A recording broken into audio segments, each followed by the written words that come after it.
Empossada no começo de fevereiro como nova presidenta da FUNAI, Joênia Wapichana retoma a proteção de territórios indígenas isolados. Então, vem saber um pouco mais sobre essa reconstrução da FUNAI.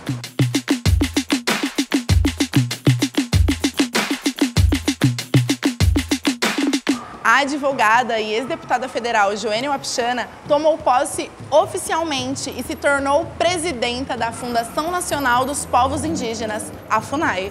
Ela é a primeira mulher indígena a assumir a presidência da FUNAI em 55 anos de existência. Dá pra acreditar? No mesmo dia de sua posse, Joênia já fez muito mais do que Marcelo Xavier em 4 anos nesse mesmo posto.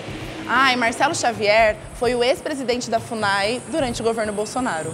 Ela assinou 11 portarias, 8 portarias criando grupos de trabalho para cuidar da demarcação dos territórios. Uma portaria para criar um grupo de trabalho que vai acompanhar a situação dos povos indígenas Yanomami. E renovou 2 portarias de restrição de uso em territórios com povos indígenas isolados. A terra indígena Jacareúba-Catauixi e a terra indígena Piripicura. Essas terras estarão juridicamente protegidas até a homologação.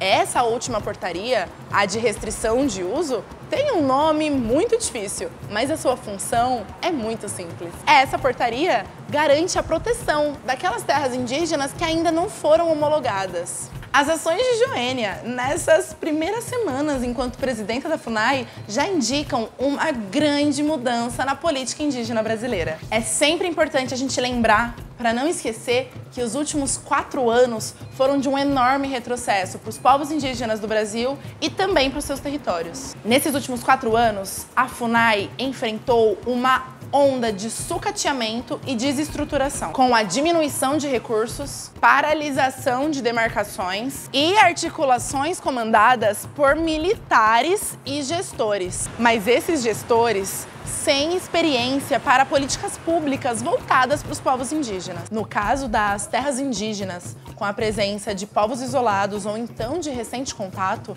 a FUNAI agiu na contramão da proteção desses povos e desses territórios. As portarias que protegiam as terras indígenas eram renovadas por pouquíssimo tempo, cerca de apenas 6 meses.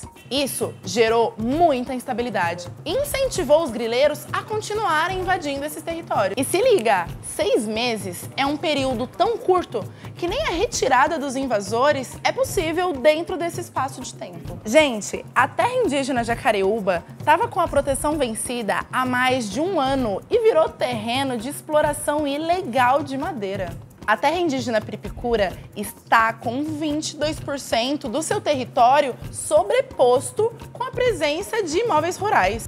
De agosto de 2020 a agosto de 2022, cerca de 1,3 milhões de árvores foram derrubadas por lá. A gente começou esse vídeo contando uma grande notícia. No meio, a gente relembrou um pouco dos desmontes que aconteceram na FUNAI com Marcelo Xavier. Mas, outra notícia boa. Agora, essas 2 terras indígenas que a gente falou estão com sua proteção garantida até serem homologadas. Quer saber mais sobre a política feita pelos povos indígenas e para os povos indígenas? Acesse o site socioambiental.org e fique sabendo!